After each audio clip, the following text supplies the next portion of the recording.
In one of the darkest chapters in human history, one man's voice became a symbol of resistance. But who was Winston Churchill? The man behind the myth? Was he just a wartime leader or something more? He was a soldier, a writer, a prime minister, a flawed hero, and above all, a man who refused to let the world fall into darkness. Welcome back to 1000 Year Personalities. And in this episode, we uncover the powerful, complex, and unforgettable story of Winston Churchill, the Bulldog of Britain. Winston Leonard Spencer Churchill was born on November 30th, 1874, into British aristocracy. His grandfather was the 7th Duke of Marlborough. His father, Lord Randolph Churchill, was a prominent politician. His mother, Jenny Jerome, was an American socialite. But despite the wealth and pedigree, young Winston struggled. He had a lisp, he was sickly, and he didn't excel in traditional schooling. Yet even then, his stubbornness, his refusal to give up, was evident. At the Royal Military Academy Sandhurst, he found his footing. Not in politics yet, but on the battlefield. Before Churchill was a leader, he was a warrior. He saw action in Cuba, India, Sudan, and South Africa. In one dramatic moment during the Second Boer War, he was captured and then escaped from a POW camp, becoming a national hero back in Britain. Churchill wasn't just a soldier, he was a writer. He reported his adventures in vivid prose and published best-selling books, turning his battlefield experiences into a literary career. By his early 30s, he had built a reputation as both a man of action and intellect. It was only a matter of time before politics came calling. Churchill entered Parliament in 1900. Over the next decades, he held key positions: Home Secretary, First Lord of the Admiralty, and Chancellor of the Exchequer. But his path wasn't smooth. He switched political parties twice, from conservative to liberal and back again. He made enemies. He made bold decisions, some brilliant, some disastrous. The most infamous? The Gallipoli campaign in World War I.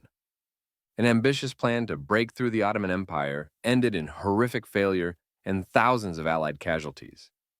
Churchill was forced to resign. His career seemed finished, but he didn't quit. In the 1930s, Churchill was out of government and out of favor.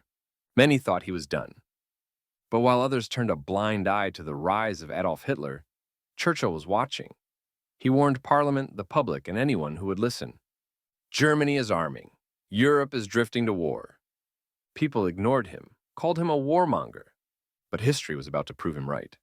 In 1939, World War II began. Germany invaded Poland. Europe trembled. By May 1940, with Nazi forces storming across the continent, Britain needed a new leader.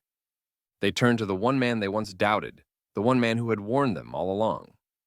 At age 65, Winston Churchill became Prime Minister. It was, as he later said, his finest hour. When France fell and Nazi bombers darkened London skies, Churchill stood tall. He didn't offer false hope. He offered steel and resolve. I have nothing to offer but blood, toil, tears, and sweat. We shall fight on the beaches. We shall never surrender. His speeches weren't just words, they were weapons. He rallied the British people to resist, to endure, to believe that victory was possible, even when Britain stood alone. Under his leadership, the Royal Air Force held back the Luftwaffe in the Battle of Britain.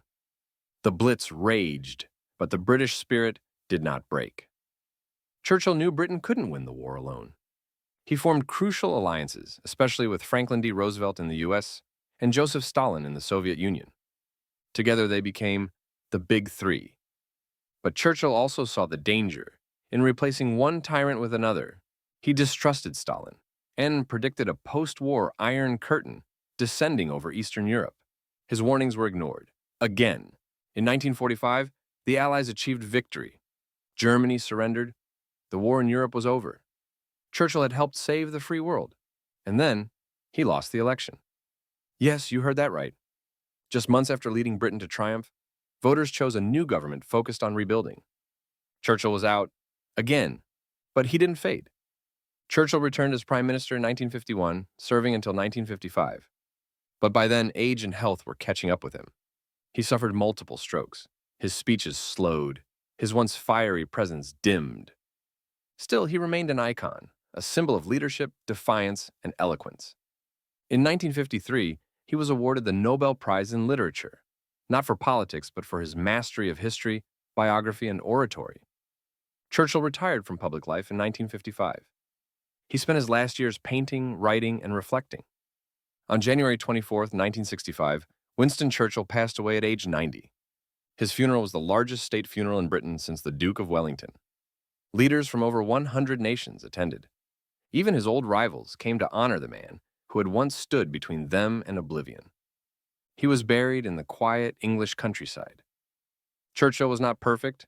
He made mistakes, held controversial views. His legacy is complex, celebrated in the West, criticized in former colonies.